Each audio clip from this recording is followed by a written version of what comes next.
Welcome to another video. Ambition পয়েন্টের পক্ষ থেকে সকল ছাত্রছাত্রীদের জানা আন্তরিক শুভেচ্ছা অভিনন্দন। দেখো, তোমাদের কিন্তু অনেক ছাত্র রেজাল্ট পেয়ে গেছো, অবশ্যই কারো ফল ভালো হয়েছে, কারো ফল খারাপ হয়েছে। এইচএস এর ক্ষেত্রে বলছি, একে নিয়ে একদম এখন কোনো কিছু চিন্তা করতে হবে না, কার কিরকম ফল হয়েছে সেটা দেখে লাভ নেই। এখন আমাদেরকে কি করতে হবে, দেখো এইচএস রেজাল্ট হয়ে গেলো। অনেক ছাত্র আমাকে বারবার কমেন্ট করেছে যে স্যার এইচএস তো রেজাল্ট হয়ে গেল, স্যার এবার কি নিয়ে পড়বো, অনার্স করবো না পাস কোর্স নিয়ে পড়বো, না কোনো কম্পিটিশন এক্সামের জন্য স্যার কোনো কিছু পড়াশোনা করবো কোনো কোচিং সেন্টারে গিয়ে, সেই সমস্ত নিয়ে তো কথা নিয়ে আজকে এটা ভিডিও। এমনকি তোমাদের প্রত্যেকটা কথা আমি এই ভিডিওর মাধ্যমে জানাবো যে কি করলে পাস কোর্স নিয়ে পড়লে, না অনার্স করলে, না তোমরা কোন কলেজে কবে থেকে এডমিশন হবে, ফর্ম ফিল আপ কবে থেকে চালু হবে কলেজে। দেখো কলেজের কিন্তু ফর্ম ফিল আপ অলরেডি, তোমাদের আমি যে কথাটা বলবো সমস্ত কিছু নিয়ে বলে দেবো যে কত নম্বরে পাস কোর্স নিয়ে পড়লে ভালো হবে, কত নম্বরে অনার্স করলে ভালো হবে, এমনকি আমাকে অনার্স পাওয়া যাবে কিনা স্যার, আমার কম নাম্বার আছে কিন্তু আমার অনার্স করার ইচ্ছা আছে, সেই ক্ষেত্রে বলবো যে একটা কথা বলবো যে সমস্ত কিছু নিয়ে কিন্তু আজকে এই ভিডিও। তো দেখো তোমরা কত নম্বরে অনার্স করলে ভালো হবে, কোন কলেজে কত নম্বরে অনার্স পাওয়া যায়, সেই সমস্ত নিয়ে আজকে কিন্তু এই ভিডিও। তোমাদের কথা একটা বলে রাখি, নতুন হয়ে থাকলে অবশ্যই চ্যানেলটিকে সাবস্ক্রাইব করে দিবে, পাশে থাকা বেলনে প্রেস করে নোটিফিকেশন অন করবে, কারণ কি পরবর্তী ভিডিও আমাদের সহজে পাওয়ার ছিল। যে কোনো আপডেট বলে স্কলারশিপ থেকে চালু করে সমস্ত ক্লাস থেকে শুরু করে, দেখো আমার প্রত্যেকটা সেশন দিয়েছিলাম এসে সেগুলো নিয়ে সমস্ত কিছু নিয়ে কিন্তু আপডেট পেতে অবশ্যই চ্যানেলটিকে সাবস্ক্রাইব করে রাখবে, পাশে থাকা বেলনে প্রেস করে রাখবে, নোটিফিকেশন অন করে রাখবে, যাতে পরবর্তী ভিডিও তোমাদের কাছে সহজে পাওয়ার জন্য। দ্বিতীয় কথা দেখছো, এমনকি কলেজের স্যার কবে থেকে ভর্তি শুরু হবে, এক নম্বর কথা। এবার স্যার দুই নম্বর হচ্ছে কত নম্বরে অনার্স করতে পারবে, কত নম্বরে পাস কোর্স করতে পারবে। এবার স্যার চার নম্বর কথা হচ্ছে, স্যার আমি অনার্স পাস কোর্স কিছু করবো না স্যার, আমি কলেজে ভর্তি হয়ে, অনেক ছাত্র বলেছে স্যার আমি কলেজে ভর্তি হয়ে কম্পিটিশন এক্সামের জন্য স্যার পড়াশোনা করতে পারি, কোনো প্রফেশনাল কোর্স বা কিছু করতে পারি। অবশ্যই দেখো সমস্ত কিছু নিয়ে, আর তুমি কি করছো, অনার্স করছো এদিকে কোনো প্রফেশনাল কোর্স, এমনকি কোনো কোর্স নিয়ে কি করছো, তুমি কোনো কোর্স নিয়ে তুমি এডমিশন আছো, ঠিক আছে, ঠিক আছে, এই সমস্ত নিয়ে আজকে কথা। এডমিশন আছো কোনো কলেজে বা কোনো ইনস্টিটিউটে, কি হয়েছে তুমি এডমিশন করেছো এবং কি তুমি পাস কোর্স নিয়ে করছো, সেটা অবশ্যই সমস্ত কিছু নিয়ে করতে পারবে কিনা, স্যার করতে পারবে কিনা, সেই সমস্ত নিয়ে আজকে এই ভিডিওটা। দ্বিতীয় কথা হচ্ছে, দেখো তুমি যদি চাও, এবার স্যার কলেজে কবে থেকে ফর্ম ফিল আপ হবে, একটা নির্দিষ্ট ডেট এখনো কিন্তু পাবলিশ করা হয়নি। সম্ভবত আমাদেরকে, যেটা আমি জেনেছি কল করে বিভিন্ন মাধ্যমে কলেজের ওয়েবসাইটে গিয়ে এবং কি বিভিন্ন জায়গায় চেক করেছি, কিন্তু 21শে মে এর পর্যন্ত থেকে সমস্ত ওয়েবসাইট কিন্তু। এবার দেখো স্যার প্রত্যেকটা কলেজের কি আলাদা আলাদা ওয়েবসাইট, ভর্তির নিয়ম কিন্তু আগে ছিল আলাদা প্রকল্পে, ঠিক আছে, 2024 সাল থেকে সে প্রকল্পটা ভেঙে একটা ওয়েবসাইটই করে দিয়েছে, সমস্ত কিছু তোমাদের একটা ওয়েবসাইটই হয় এবং দ্বিতীয় ওয়েবসাইটে যেতে হয় না। এবং কি তোমাদের একটা ওয়েবসাইটে সমস্ত কিছু কলেজের একবার ফর্ম ফিল আপ করে নেবে, করে নেওয়ার পরে কি করবে, প্রত্যেকটা কলেজের এখানে সার্চ করবে, সার্চ থাকবে তুমি কি কি অনার্স করবে, এই কলেজে কি কি নিবে সাবজেক্ট, সেগুলো ক্লিক করে দিলে, সেভ করে দিলে, তারপর দ্বিতীয় কলেজ চয়েস করবে, ফের তৃতীয় কলেজ, একবারে একটাতে হয়ে যাবে। আগে কি হতো, আগে কিন্তু অনেক অসুবিধা হতো, কারণ কি তুমি ধরো না কোনো গৌড়বঙ্গ ইউনিভার্সিটি, মালদা গৌড়বঙ্গ ইউনিভার্সিটি, তবে ক্যালকাটা কলেজ যেটা রয়েছে তোমাদের প্রত্যেকটা কলেজে, যেমন কি বিভিন্ন ধরনের রয়েছে ফকির চান্দ কলেজ, এগুলো সমস্ত কলেজ যখন রয়েছে, কলকাতাতে ফকির চান্দ রয়েছে, সেগুলো নিয়ে দেখো একটা ওয়েবসাইটে গিয়ে করতে হয়, তখন সার্চ করতে হতো ফকির চান্দ কলেজ, সেখানে তুমি কি কি অনার্স করবে সেটা দিতে হতো। এবার তুমি ধরো মালদা গৌড়বঙ্গ করবে, গৌড়বঙ্গ ইউনিভার্সিটিতে, সেখানে দিয়ে দিতে হতো, সেখানে একটা করে এই প্রত্যেকটা ওয়েবসাইট করা থাকতো, নিজের ওয়েবসাইট থাকো, কিন্তু সেটা ভেঙে এখন সরকার কি করেছে, শিক্ষা পর্ষদ একটাতে করেছে, ভালো করেছে।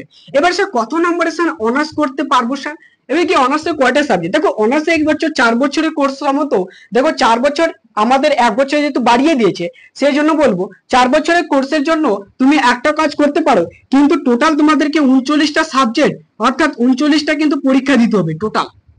এবার সে যদি পাস কোর্স নিয়ে, স্যার পাস কোর্স নিয়ে দেখো 33টি বিষয় তোমাকে পড়তে হবে, মানে 33টা বিষয় টোটাল হবে, পরীক্ষা হবে 4 বছরে, ঠিক আছে। এটা হচ্ছে 3 বছরে হয়, কোনো কোনো কলেজে 4 বছরে হয়, ঠিক আছে, সম্ভবত 3 বছরে হয়, যেমন রায়গঞ্জ ইউনিভার্সিটিতে বলো সেটা 3 বছরে হয়, যেগুলো সেখানে প্রোগ্রাম লেখা থাকবে, ঠিক আছে, এটা প্রোগ্রাম লেখা থাকে, সম্ভবত কি প্রোগ্রাম মানে ওটাই পাস কোর্স, ঠিক আছে।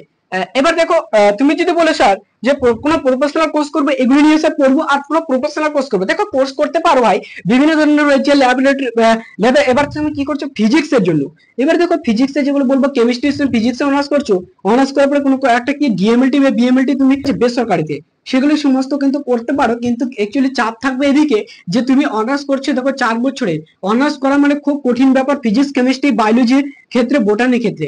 ইংলিশ বাংলা তো ছাড়ো, ইংলিশ বাংলা মোটামুটি করলেও চলবে, কিন্তু অনার্স এর ক্ষেত্রে আমি বলবো যে এটা তোমাকে ফুল অ্যাটেন্ড করতে হবে। 75% যে কোনো কলেজে, কারণ এখন 75% অ্যাটেন্ড না করলে কিন্তু কোনো ফর্ম ফিল আপ করতে দিচ্ছে না। ওয়েবসাইটে তোমার যাবে, তোমার আইডিতে এমন ভাবে বন্ধ করে রাখবে যেটা তুমি কলেজে গিয়ে কন্ট্যাক্ট করতে হচ্ছে পরবর্তীতে।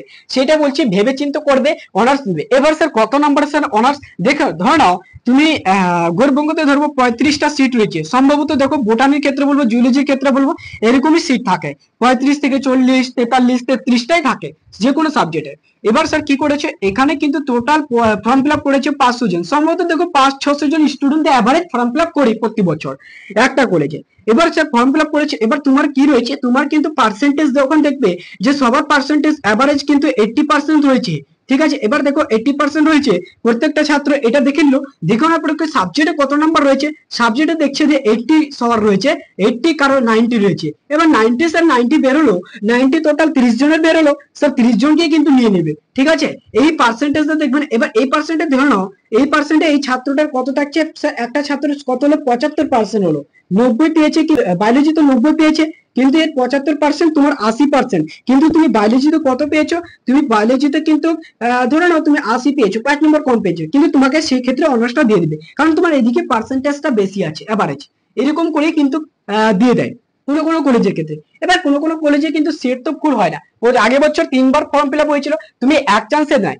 অর্থাৎ তুমি দেখবে যে প্রথম ফর্ম ফিল আপ করার পরে তুমি ভাববে না যে আমি কলেজ পেলাম না, অন্য কোনো পড়াশোনা ছেড়ে দেবো, এগুলো ভাবো না। এখন থেকে ডিসাইড করে কি নিয়ে পড়বে, অনার্স করে পাস করতে হবে। সম্ভবত দেখো অনেকদিন পরে রয়েছে, 21 দিন টাইম রয়েছে, তুমি কি কি করবে সেগুলি। এবার তুমি যদি কোনো কম্পিটিশন এক্সামের জন্য পড়াশোনা করো, তাহলে এখন থেকে লেগে পড়ো।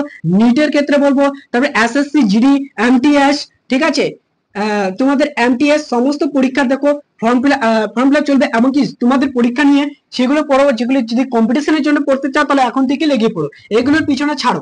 এগুলো তুমি কলেজে ভর্তি হতে হবে কি যেমন কোনো কথা না, তুমি করতে পারো। কলেজে যদি তুমি ভাবো না এদিকে পারবো না, তাহলে এদিকে করবো স্যার, দুইটা করবো, তাহলে তুমি মধ্যে পড়ে যাবে। এবার তুমি ভাবছো স্যার অনার্স করবো, এমটিএস এর জন্য খাটবো, এমনকি তুমি কি করবে, অ্যাকচুয়ালি কলেজেও পড়বে, দেখো একদম মধ্যে গিয়ে ফেঁসে যাবে।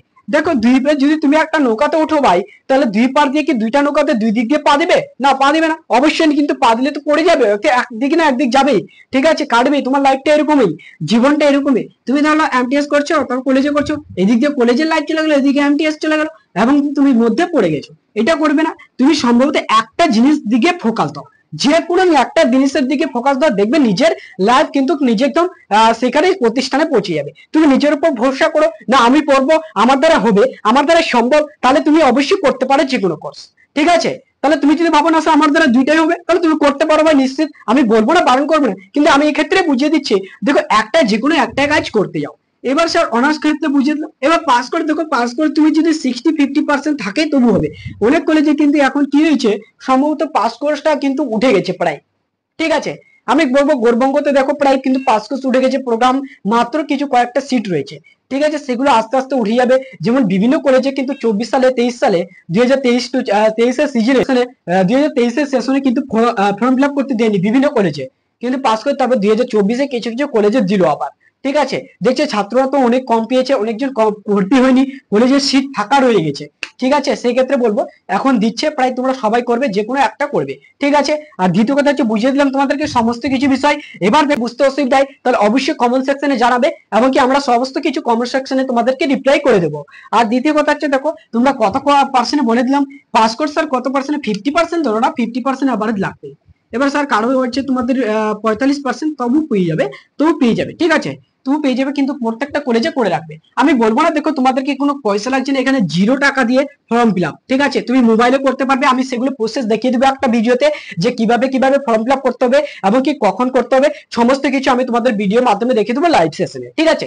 এবার তুমি কিভাবে ফর্ম ফিল আপ করবে 0 টাকা দিয়ে, দেখো তোমাদের ক্ষেত্রে একটা বলবো, না পাও হয় যে কোনো কলেজে তুমি না পাও, ঠিক আছে, তুমি চান্স না পাও, কিন্তু ফর্ম ফিল আপটা করে রাখবে। সমস্ত কলেজে তুমি কিন্তু ফর্ম ফিল আপটা করে রাখবে। টিপটা কি আছে ভাই, তুমি একদম ক্লিক করবে, একটাই তো অপশন, প্রথমে তোমার নাম লিখতে, ডকুমেন্ট শেয়ার করতে, এগুলো কি একটু টাইম লাগে। তারপরে তুমি সমস্ত ক্লিক করতে থাকবে যে এই কলেজে আমি এটা করবো, এটা করবো, এটা করবো, এই কলেজে এটা করবো, এটা করবো, সমস্ত কিছু দিয়ে তারপর ক্লিক করে দেবে, অফসেট করে দেবে, তারপর নাম নিজে থেকে আসবে, এবং কি তুমি প্রত্যেকদিন যেদিন আসবে নাম চেক করতে থাকবে, এবং কি প্রত্যেকটা তোমাদের লিস্ট বেরিয়ে যাবে। ঠিক আছে, এই কলেজে চান্স পেয়েছো, এই কলেজে করলে তুমি সেই কলেজে কিন্তু সেই দিন পেমেন্ট করার ডেট থাকবে, মেসেজ আসবে, সেগুলো পেমেন্ট করে দেবে। সেগুলো প্রসেস একদিন বড়িয়ে তো আমি বলে দেবো।